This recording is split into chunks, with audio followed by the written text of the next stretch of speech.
Welcome everybody to part 2 of 4 in this webinar series about driving operational excellence in the workplace.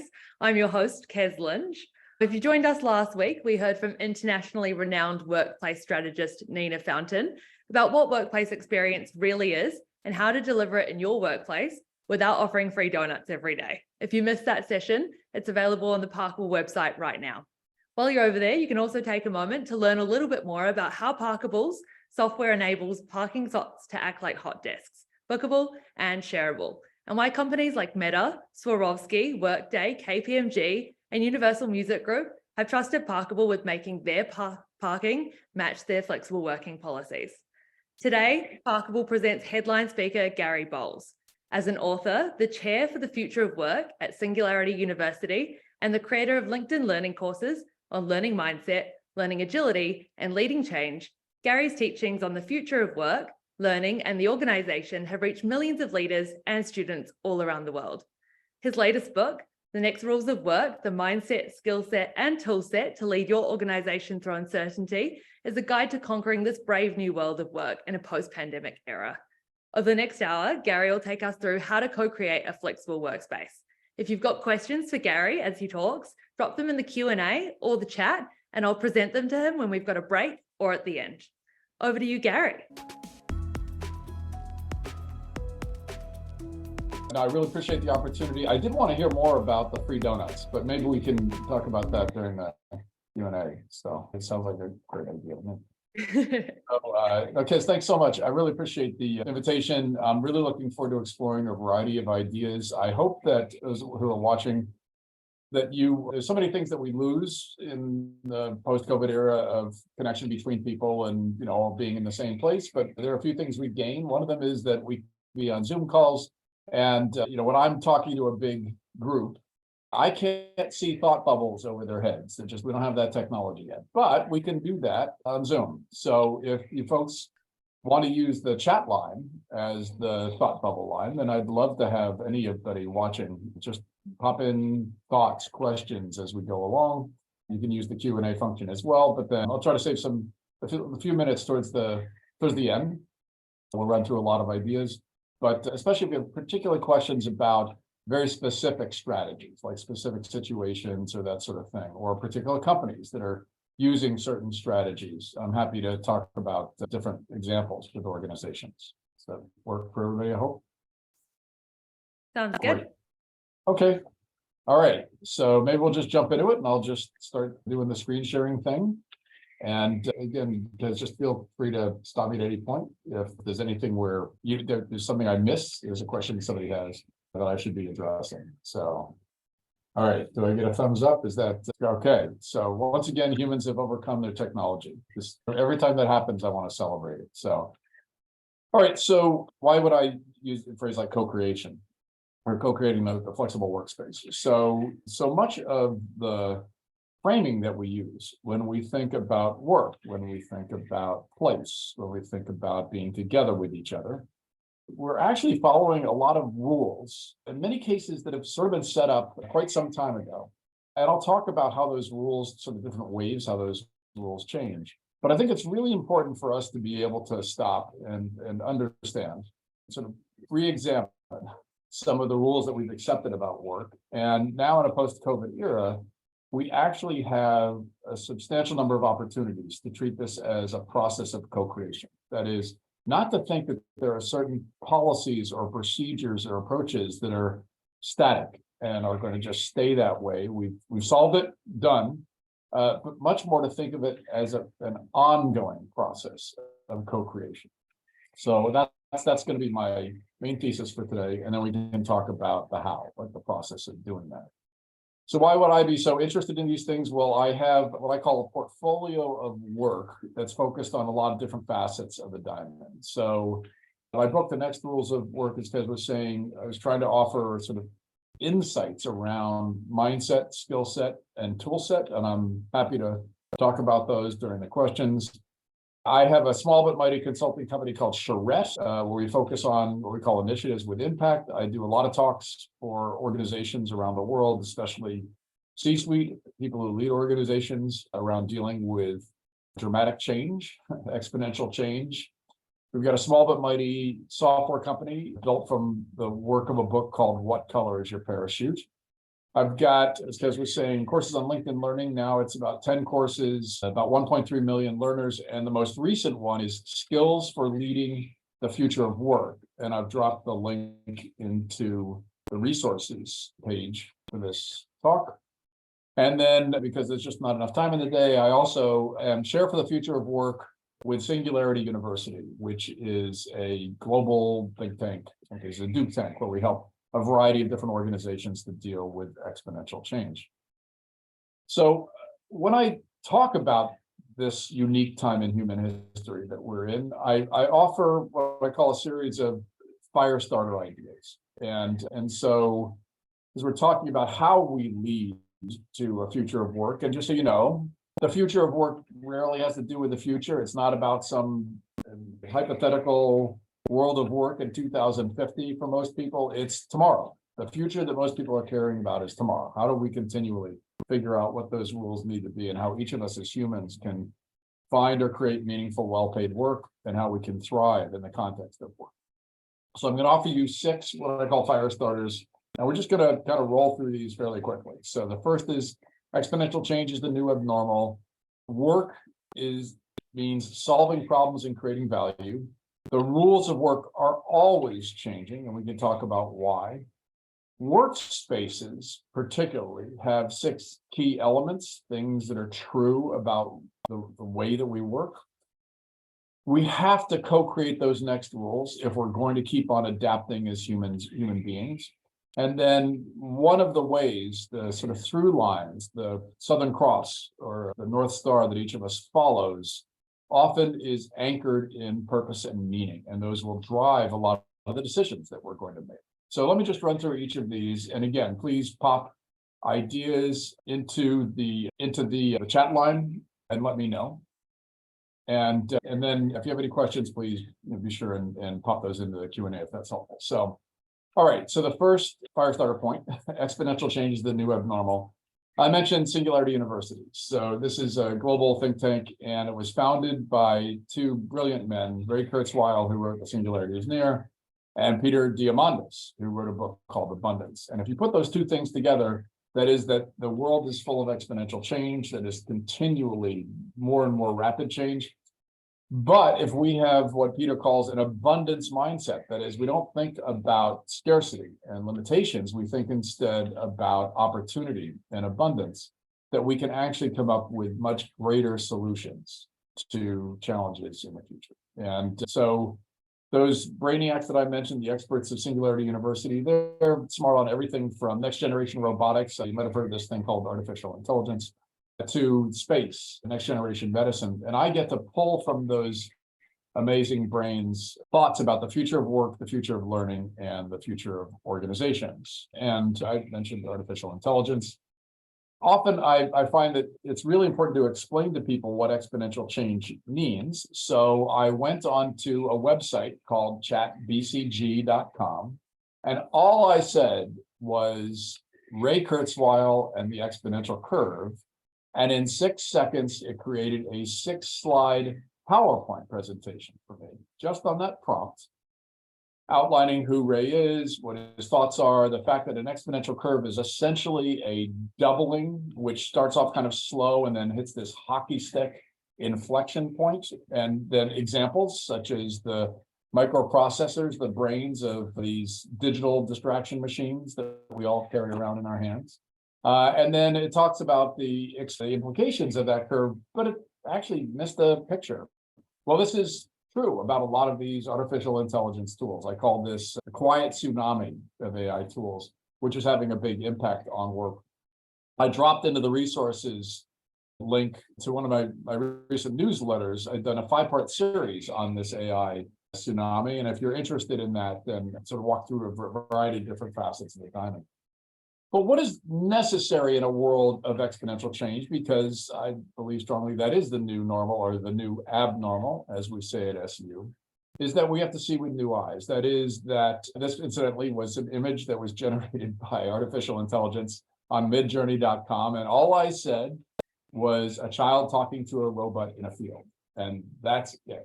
and it creates this stunning image that looks straight off of an artist's canvas. But that's what I believe we need if we're going to be able to continually co-create that vision of the flexible workspace of the future, and to continually understand how these new waves of change can impact our lives. So we're talking about the future of work. What do we mean by work? Well, I essentially think that work is just three things. It's a problem to be solved, and it doesn't matter if it's a dirty floor or a complex market entry strategy, or how you're going to get a bunch of humans all in one place, figuring out where to park their vehicles. It's a set of tasks that we perform. So we go to the broom closet, we get a broom, or whatever it is. There's a series of steps, activities, workflows that we follow. How do we perform those tasks? We have human skills. So that's kind of it. This is what work is.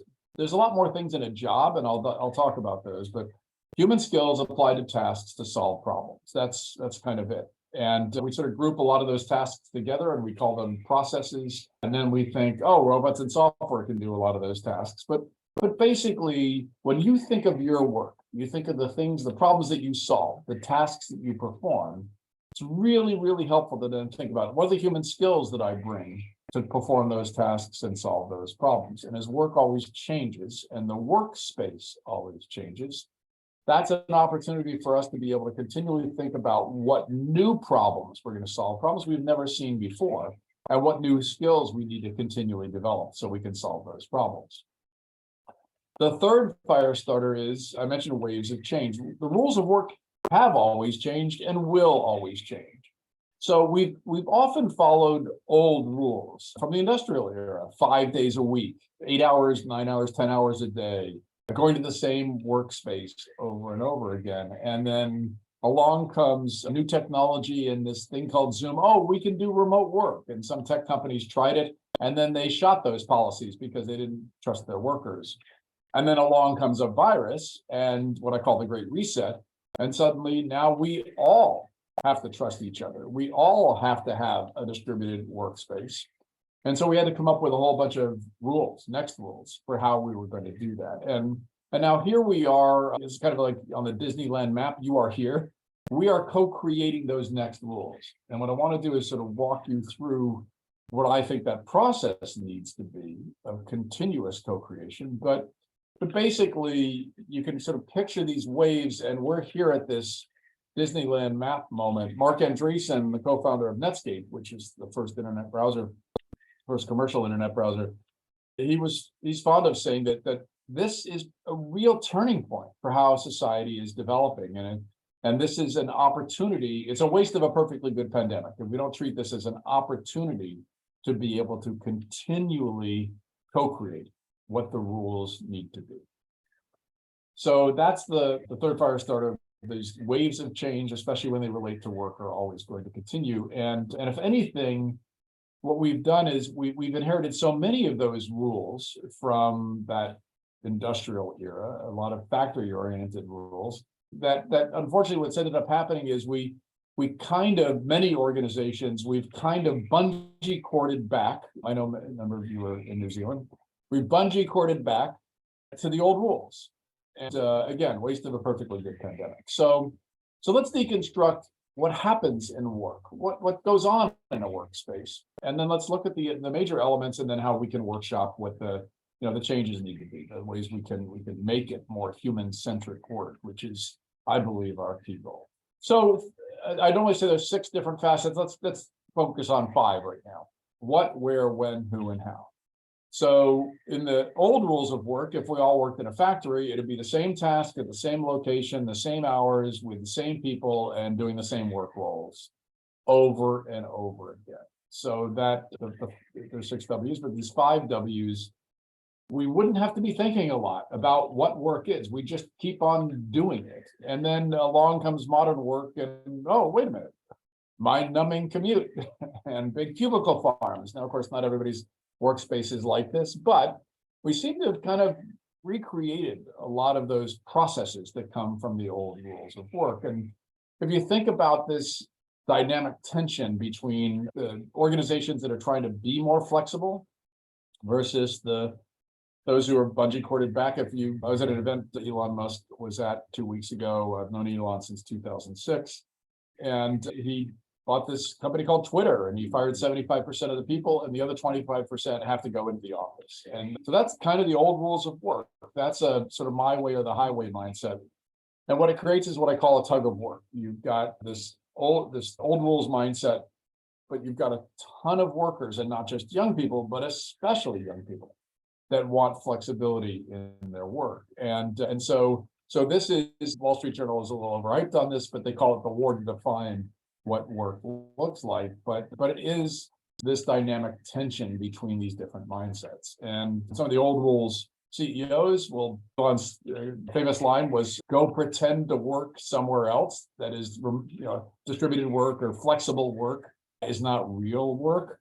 And then there's a variety of different people who lead organizations, including Mark Benioff at Salesforce, who said, no, these mandates are never going to work. We have to be much more flexible in the way we approach these things. But there's a lot of impetus to bungee cord back to those old rules. And Mark actually did start to require more workers to come and work in the mostly empty buildings that we have here in San Francisco in our downtown.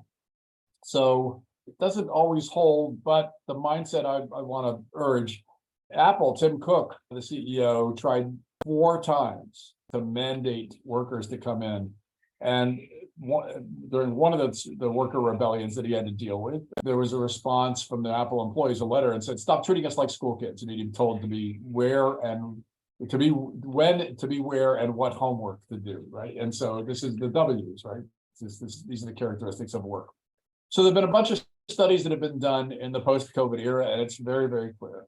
People don't want to feel that they don't have the ability to continually develop careers. They don't want low pay. They don't want uninspiring leadership. What they do want is flexibility, meaningful, well-paid work, and support for the whole human, for their health and their well-being. And so let's talk about flexibility and the mechanics of that. But basically, the mindset to take away is that, especially for young people, it has a variety of different facets of the diamond, a variety of different characteristics. But basically, there's more that we are asking from work in this era. And it's not just a post-pandemic thing. In many cases, it's a generational shift in just how we think about work and what work can be. And so there's a lot of generational statements by the CEOs that I advise, often saying, well, wait a minute, I never asked about the purpose of an organization. I always worked really, really hard and showed up and worked long hours and that sort of thing. Why is this new generation so lazy? But well, no, that's not actually been my experience. Instead, they just are asking more from work, and they want more baked into the work that they do of the different facets of their lives. And we'll explore those. So that's what's ended up happening is over and over again. I call this the new era of flexible work. The language around flexibility is the one to take away. It's not hybrid or any particular kind of work. It's this co-created process of flexibility. All right, so let's talk about the how. Let's talk about ways to be able to actually change those rules. And then we can talk a little bit about the final W, the 6th one. So back to my premise, the 5 W's of work: what, where, when, who, and how. The what of work, the core of it is that we solve problems, and we typically group those into projects. Where we do that is a workspace, and it can be a traditional workplace, but it can be a wide variety of different locations. When we work, each of us has rhythms throughout the day of our work, but also of our own clocks, internal clocks. Whom we work with used to be the person in the cubicle next door to us, and now it could be half the people on the planet with an internet connection. And then the how, we've had these very traditional roles from the old rules of work about work, and the idea that each of us falls into those patterns. The manager or the supervisor is the one in charge, the one with all the answers, and so on. Those rules are changing dramatically as well. And so I'll talk about each of these and some of the mechanics and strategies that we see. But if you think of this as a set of sliders, a set of flexible aspects of work, You might be brainstorming in the morning in a co-working facility with your coworkers, and you're the one leading the work. You're what I call a team guide, or you might be collaborating in the afternoon in a park as you're walking around with a group of partners with your organization, and you're a contributor, you're a team member. And so think of these as sliders, shifting context in work. And Mike Csikszentmihalyi has a great book called Flow. And so if we think of this as the potential for optimizing what each of us does in our work, that's flow. Think of the times when you have felt most just absolutely in the moment with your work. That can be thought of as flow. And so you can, I've dropped the link to my book. I could drop other links to each of these other resources, but for each of these facets of work, there's a book you can read that could help you to understand some of the potential strategies to be leveraged and ways to be able to become more flexible in that approach. But I'll just give you a couple of quick ideas. So let's look at the what of work reimagined. So I said, if work is, as you buy my premise, human skills apply to tasks to solve problems, then we have to have more problem and project centric work. And so we're seeing more and more organizations that are defining job descriptions in the language of problem solving, that are talking about the ways that we can have projects that we can manage that are spanning, especially large organizations, spanning the enterprise, and not just one work group that's in a hierarchy. We have to help workers to become more effective individual and team problem solvers. If we're going to do this, then we have to have the whole language around problem solving and what problem we need to solve baked into work. Eric Schmidt, the former CEO of Google, was well known for saying when somebody would come in to pitch him on a new product, he would stop them in mid-sentence and say, wait a minute, I don't think you understand the problem you're trying to solve. And then we have to help teams to become pools of problem solvers. That is, we have to each team member think of how they are like a set of superpower, team of superpowers, each with particular and unique skills to solve different problems and how they can collaborate together to be able to solve problems effectively. Where reimagine, so let's think about the flexibility around the work space. There's a lot of experimentation that's continuing for this, but basically the mindset that work is much more of a place to collaborate. The workspace that traditionally was a bunch of cubicles or private offices. We flipped the design so that now the main spaces are more open and flexible. Each of these things have to be designed and anchored in the nature of the work and the teams, but basically you've got this ability to be able to flip how you design it.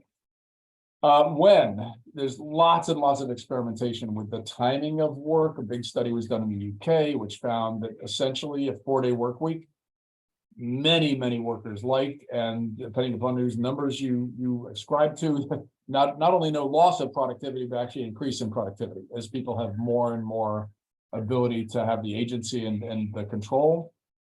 The when, same thing. The whole idea that you as a team can decide when do we need to be in this place, what times do we need to be synced up, to be able to continually plan on a weekly or a bi-weekly basis, and to let the teams make those decisions so that you can each do these sort of no-look football passes to each other.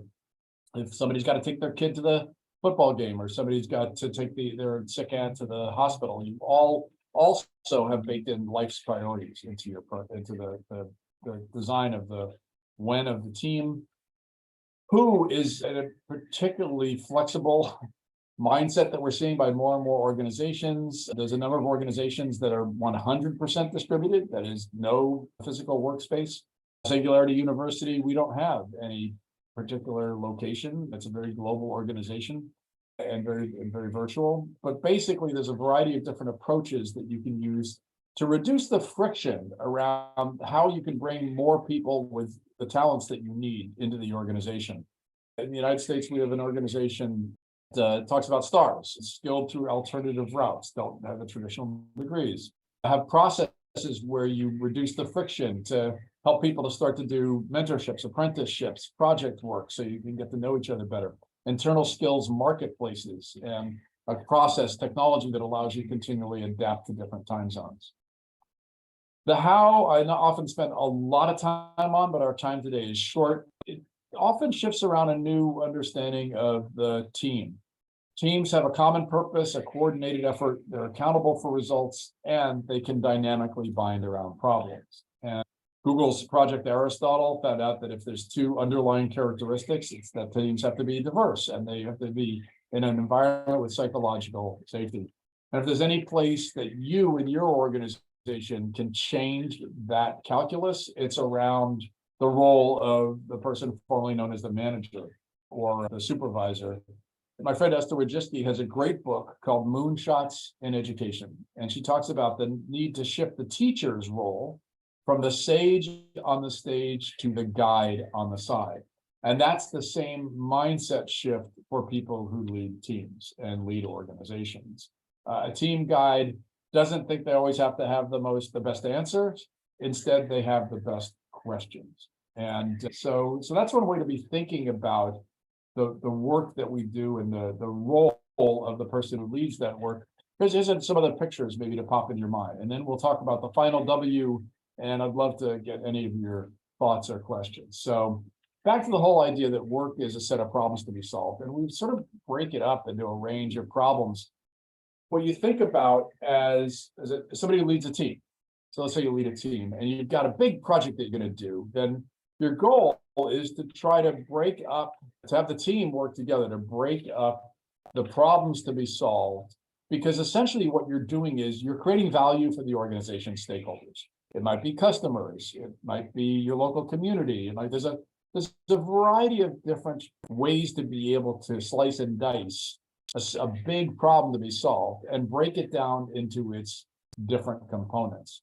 What you find then is if we have this flexible mindset around the design of the workspace and the design of work, then there's a range of different opportunities to be able to make work more flexible as we think about the tasks to be performed. So if it was a really, really dirty floor, there's a lot of brooms that need to be used, or it's a complex market entry strategy, or it's a thorny problem in your community or in your country, then you broke it up in a set of different tasks. And then there's a skill set that you need. There's certain tasks that maybe need to be performed. You don't yet know what those are. And there's certain skills that you need. And so this is the process of continually figuring out how you create value for the organization stakeholders. And what a team guide does is a team guide approaches that process of deconstructing the work and empowers the workers to figure out how to solve those problems.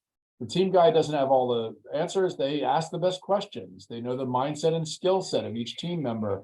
They empower them to grow and to be effective, to be continually feeling like they have membership in the group, and then to feel that they're synchronized or aligned in the work that they do. And ideally, that team guide empowers others to solve problems, others to lead, and that way continually helps to encourage the agency of workers. So that's the fifth fire starter, is that we have the opportunity to be able to co-create the rules of the workspace. And those are some of the different characteristics to break work down into its various components and to change the role of that manager or supervisor. Now, I mentioned there are 5 W's that we just explored. There's a 6th. And people always ask, but why? Okay, so we just established a little bit earlier that especially younger people are absolutely requiring that there is meaning in their work. Why do they do that? What's that process of requiring that from the work that you do? Well, if we go back to the old rules of work, remember those waves? Our parents and our grandparents sort of asked 2 questions. I want to be paid for it, and if I'm good at it, I'm going to get paid better. And that was kind of it. Those are the old rules of work. Our parents and our grandparents fed their families, put a roof over their head, and they were satisfied. I mean, work was work, right? And it just so happens that my father was a recovering minister back in the 1970s. And he wrote a book called What Color Is Your Parachute, which became sort of the world's career guide. And he said, well, wait a minute, what if I also gave you the license, the permission to do work that you love? And that doesn't mean work's perfect. It just means maybe it's the skills you love to use. Maybe it's the kind of people you love to be around. Maybe it's the kind of problems that you love to solve. That could be your Southern Cross or the North Star that would pull you in your work. So this became sort of like the third rung on the ladder. And then maybe in the old rules of work, you might, when you retire, work out of help in the local food bank. And those were the old rules of work. Now, there's a number of people who are watching that probably know this is called Ikigai. And in Japan, especially in Okinawa, some of the longest lived people in the world, it's believed that a life is not well lived unless you have all four of these characteristics in your work. Now, that's not a requirement. In the old rules of work, you sort of work your way up the rungs of the ladder, and maybe you just stop at what you're good at. But if you give yourself permission to think about the world in a different way, and especially if you're a young person coming into the world of work, many young people are flipping the stack. They know the problems of the world. They've got these digital distraction machines that tell them what the thoughts of a leader of a country under attack halfway around the world is thinking 5 minutes after he thinks it, because it's on YouTube. So they're seeing what the world needs, and then they say, well, okay, if I can do that, that'll be what I love. If I love it, I'll get good at it. If I get good at it, I'll get paid well for it. So this is sort of flipping the stack, and we've heard lots of phrases in the past about young people and how lazy they can be. Well, Aristotle said back in the 4th century that they're always full of themselves. And I mean, it's kind of generational. It's kind of what happens. This is the human experience. But instead, I think it's actually an opportunity to be able, as we're thinking about how we co-create more flexible work.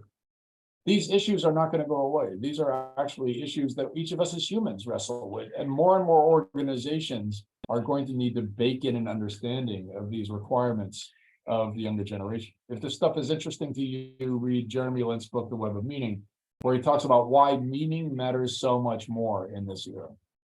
So this creates a multi-generational mindset in a lot of organizations, older workers, younger workers. That's actually an opportunity to pair them together, help older workers to learn how to be more nimble and use these emerging technologies, and help younger workers to be able to learn mastery and to dive in deeply on things.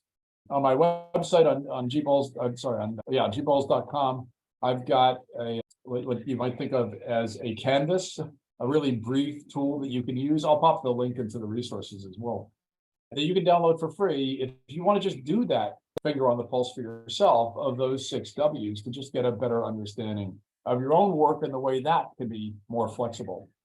All right, so we've just gone through very rapidly 6 fire starters talks. If you buy my premise here, then work's the new exponential change is the new abnormal. Work is solving problems and therefore creating value for the organization stakeholders.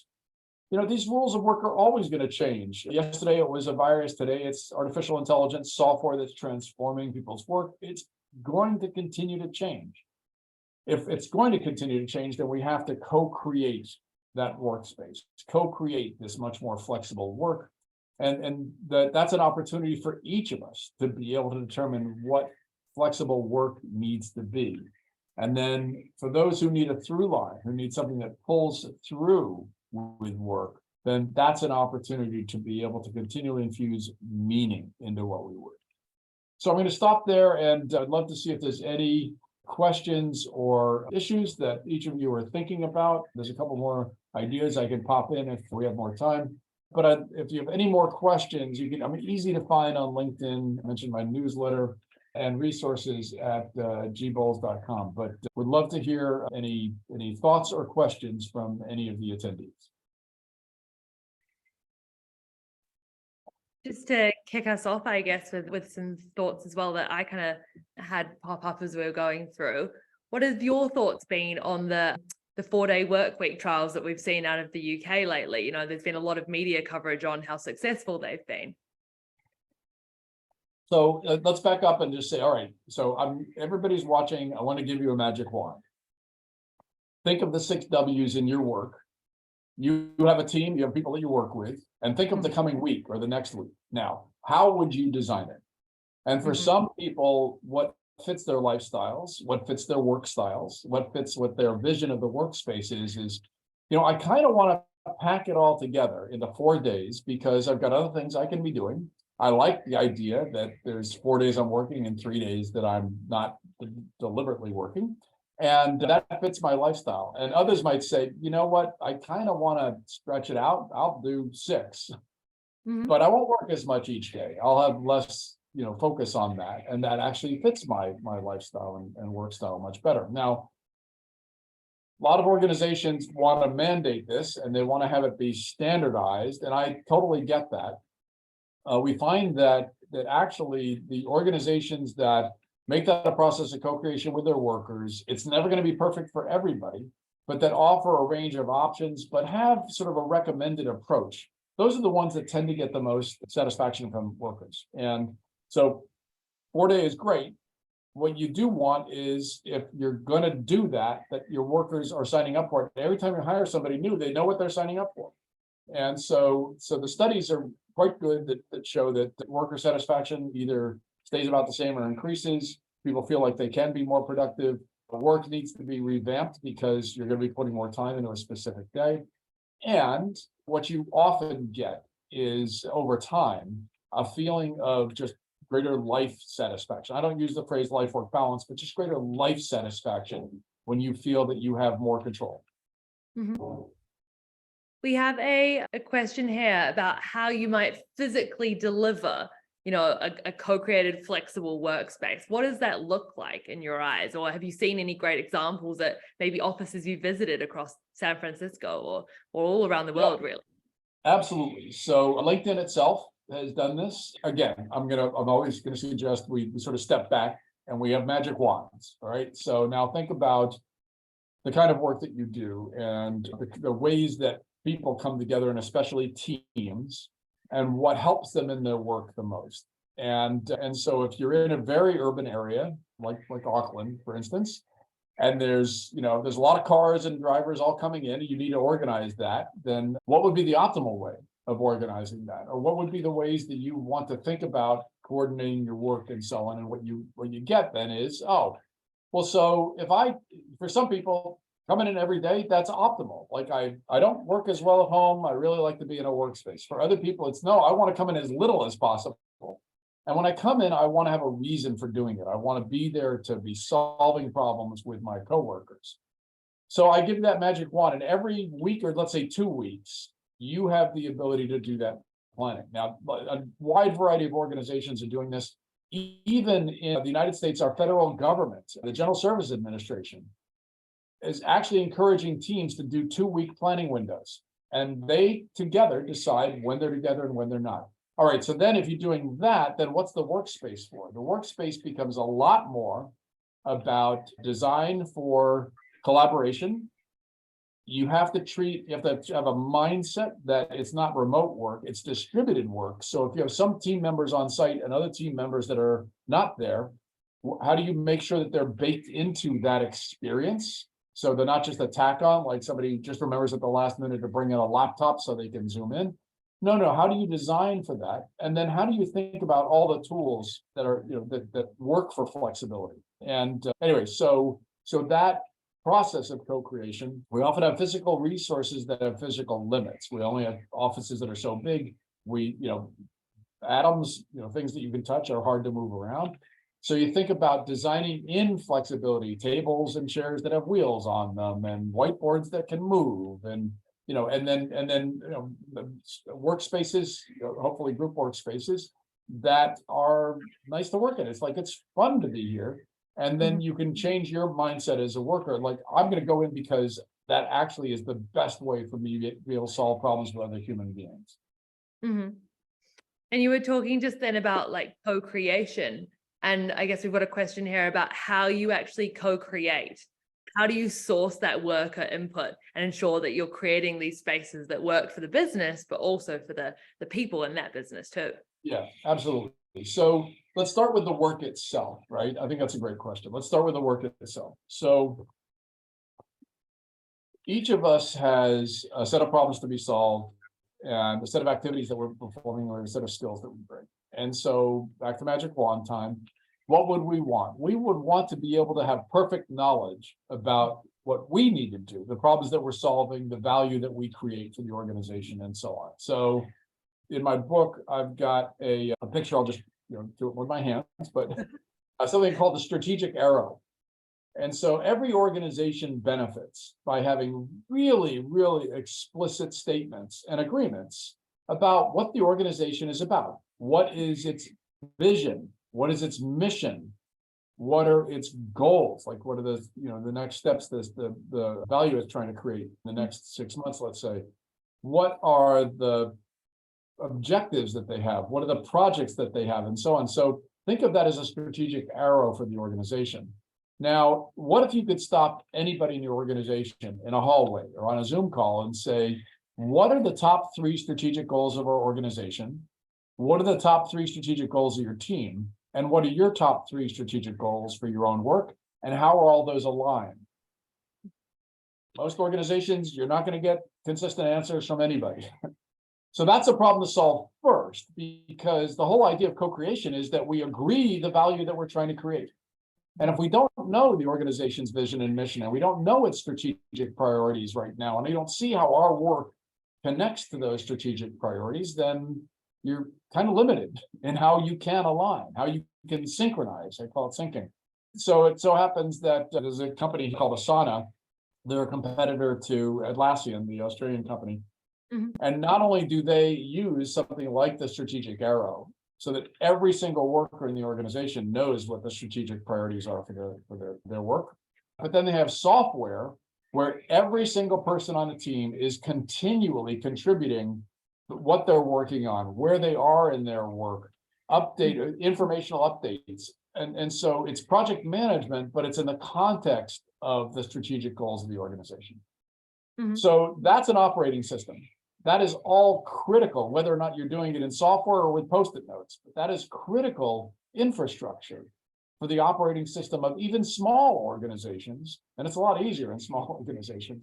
But what it does is it allows you to continually be in sync with what everybody is trying to accomplish. It allows you to determine what your priorities are for the projects that you're working on in the next couple of months. It allows you to be able to make a determination whether or not you accomplished what you thought you needed to accomplish in the past 6 months, and so on. And so that's what co-creation looks like. It's having this operating system, this infrastructure in place, and then the empowering teams to be able to make their own decisions. The mandates that come down from on top, we've just found those are just not very successful. It's not just that they're sort of counterproductive and they don't exactly help to make work more human-centric. They just don't work, as we found, for instance, with Tim Cook's mandates. And in a lot of cases, it's essentially somebody who leads an organization trying to mandate the use of sunk cost. Like, we already have these offices, we've got to use them. Instead of, no, wait a minute. We've got all these humans and we want them to continually create value for the stakeholders of the organization. We've got a question here from an anonymous attendee. They've said, with the flexibility, business outputs are more difficult to monitor despite, KPIs and lots of analytic tools and all that sort of stuff. How do you drive that business productivity in such a flexible environment? How do you monitor that too? Yeah, that's a great question. So first off, I'm gonna I know it's an anonymous person, but I'm gonna have an opinion, and I don't want to just sound like I'm the word police. But the word productivity is a really, really important word for us to step back and examine.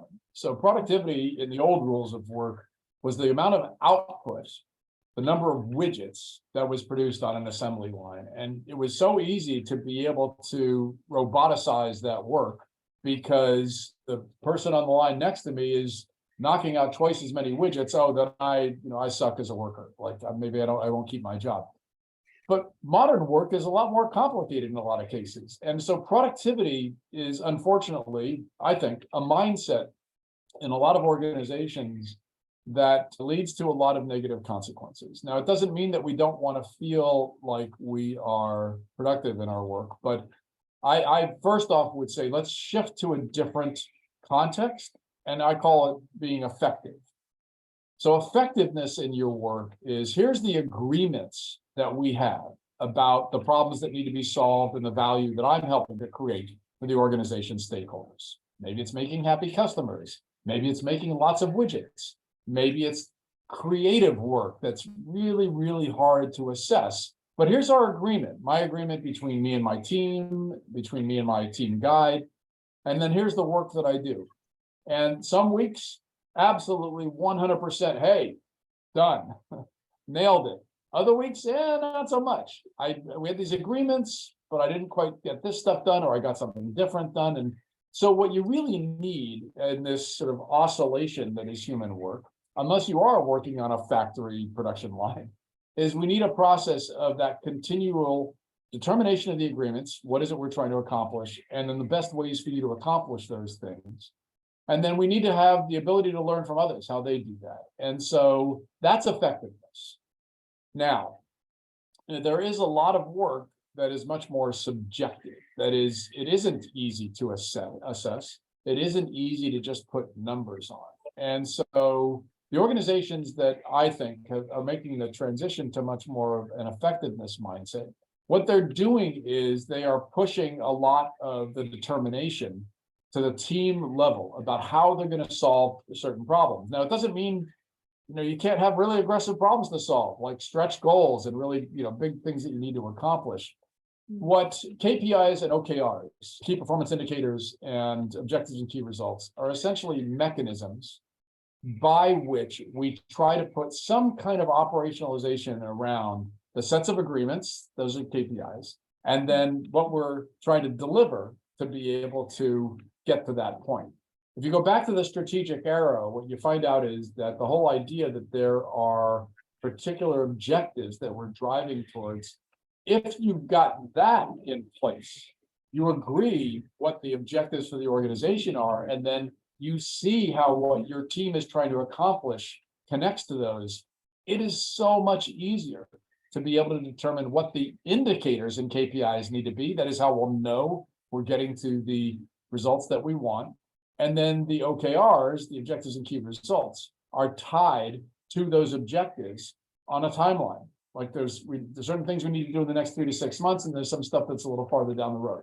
So that's, again, part of that operating system. And think of it as standard distribution. There's some tasks that are going to be very easy to figure out. Yep, we can put some metrics around those. And others that are much fuzzier, that has to be a continuous process of co-creation and discussion, where the organization, and it's often this falls to the shoulders of the HR or the people function, where the organization has a language, has an approach, has an opinion about the ways that we coordinate those things, so that we can always have the knowledge whether or not we're being effective in our work. So I hope that's helpful to our anonymous questioner. But the idea is that to move away from the old metrics of productivity to focus much more on effectiveness. And kind of a tandem question on from that one. And also we do have 8 minutes left. If we have, too many questions to get through, Gary's been kind enough to say that he'll answer those on follow-up email afterwards. So continue to drop them and we'll shoot them over to Gary and he can kind of come back later. But there's a question about who in the organization owns the sorts of things you're talking about. What function is it? Is it HR? Is it facilities? Is it operations? And then also, how do you sell these concepts into leadership? This is quite futuristic stuff in a lot of ways, and people are kind of hesitant to change sometimes and update their organization's culture and rules and everything. Yeah, absolutely. So I'm going to take sort of each. I'm sorry. Tell me the first part again, because I didn't write down. Yeah, which organizational departments? Is it people? Is it ownership? Yeah, ownership, and then people who lead. Okay, so back to magic wand time. When you're talking about the roles and responsibilities in an organization, what we've done is we've again fallen into much more old rules and the functionalization of the organization. And there's plenty of examples of organizations that do not have these traditional structures and functions, and instead have come up with different approaches. So the first thing I would suggest anybody that's curious about this is to understand the edge cases. So there's the end cases. So there's very structured hierarchy on this end, like very traditional organizations. There's tons of research about that. And then there's completely flexible organizations, often called holacracies, HOLACRACY, where there are no managers, there are no supervisors. Everything is a process of co-creation. So first off, just understand how that works, and then we can talk about some of the different models. Mm-hmm. So one of the examples that I use is Upwork. So Upwork basically has 2,000 workers. It's a platform for flexible work. contractor work. Of those 2,000 workers, 75% have been workers on the platform, that is flexible workers, contractors, but they think of themselves as employees of the organization. So what that gives you is this flexible flow of humans that are continually solving problems. And then the structure of the organization is much more flexible itself. Sure, there's a people function, but the people function is not so much about a lot of the leaden processes that a lot of organizations fall into, just managing benefits and teaching what hiring looks like and that sort of thing. They've already got a platform that gives them access to a big pool of human beings. So they don't need to do a lot of those things. And that allows them to focus instead on the work that needs to be done. So if you've got a very traditional organization that's hierarchically organized at this end of the spectrum, it's very, very difficult to do these kinds of processes because they think a lot of people in those structures tend to think in terms of ownership. And ownership is itself, to some extent, a little bit of a failure. If it's co-creation, it's actually back to the team model. It's interdependency. And so I'd say, first off, the people function of the organization needs an upgrade. We need to completely change our thinking about it. But because this relates to a lot of the way that people are going to be interacting with each other, they need to lead. So this is, people in HR organizations in the past used to complain about not having a seat at the table, like they weren't involved in strategic decisions. I say create a new table. Create a new table that is around flexible work, that is around having the talented humans you need to be able to solve these problems. And what you find then is you actually build much more flexible structure for that people function itself. And then that becomes an example for the rest of the organization. And then those other functions within the organization, like finance and operations and so on, you give them the tool set to be able to adapt their own processes. Mm-hmm. So that's the first part of it. The second part of it is, how do you help people to change? All right, so and the more you've got people that have followed old rules of work that are in a hierarchy and achieved their power and prestige through that hierarchy, they tend to think those are the best rules. And then we come along with this completely different, what I call a next mindset. How do you get there? All right, so I'll just give you my experience with these things. The first is that we as humans do not change unless we go through some kind of inflection point where we get the epiphany, hey, you know what? It's not just we can't just keep on doing things the old way. We can't bungee cord back to those old ways. So I often find understanding exponential change is a really, really good way to help people who lead organizations. That's one of the talks that I do all the time is for C-suites of organizations is these fire starter talks to just help them understand that whole thing about the exponential curve. And I was waving my arms a lot last year saying, you know what? There's going to be these technologies around artificial intelligence that are going to really transform work. And I would get sort of patted, on the head and, oh, no, sure, someday. And now we're living in that world, right? So, and I've got some ideas what the next wave is going to be, but there's always going to be that next wave that's going to transform work. And so what I find is that people who lead organizations, and by the way, you noticed I've never used the word leader because I think it has to be a verb, not a noun. But people who lead organizations, they can change. First off, if they feel like there's something that gets them out of their comfort zone. Secondly, is they have to feel that there's a process, a set of steps that they can go through. And if there's any book that I would recommend, there's one for organizations. There's a study that was done by the Institute for Corporate Performance, and the book is called Culture Renovation by Kevin Oakes. And he gives 17 steps for the successful organizational transformation of all the organizations that they study. And so it's doable. They fall into two camps. One camp says you can change people at the core of an organization. You can help to change the mindset of people who lead organizations, and you can do it while you're running the organization. And in the Culture Renovation book, it talks about companies that have successfully done that. It's the hardest way to do it.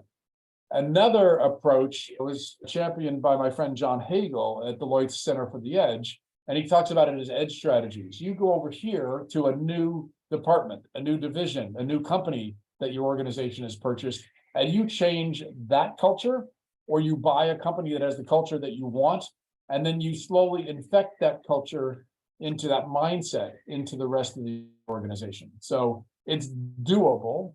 It takes a process of building what I call coalition of the willing. That is, you have to bring in others in the organization that all say, yes, we need to change. This is how a lot of diversity, equity, inclusion initiatives in organizations have come about. This is how a lot of the flexible work approaches that organizations have come about, where people have just said, hey, we got to do this, and they build that coalition internally within the organization. Nice. That is taking us to the top of the hour. So unfortunately, we've got to close off there. But if you do guys have any more questions, of course, as I said before, Gary is happy to answer them. And there's been lots of resources mentioned, lots of books mentioned along this whole way. So do keep an eye on your email in the next couple of days for a recording of this webinar, as well as all of the associated resources, collateral, all of that sort of stuff that Gary has mentioned.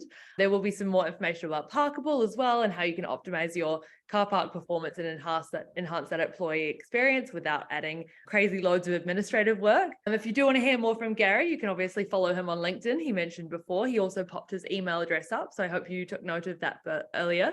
And his book, The Next Rules of Work, that's in the background there of his screen, is available on Amazon as well. There are 2 more webinars coming up in this Parkable webinar series about driving operational excellence in the workplace. The next one is on June 7th. Where you can join me and Byron Tudor from Deloitte, as Gary just mentioned, Mara Fisher from Tradeify, and Parkable CEO Toby Litton for a fireside chat about efficiency and productivity with technology in the workplace, or maybe we shouldn't be calling it productivity anymore. And so the link to register that will be posted in the chat as well, so keep an eye on down there. And then that's all for today. So thank you everybody for joining. Thank you, Gary, for coming along and sharing all your thoughts with us. Yeah, stay tuned for more, guys. All right. Thanks, Kez. Thanks to all. Be well.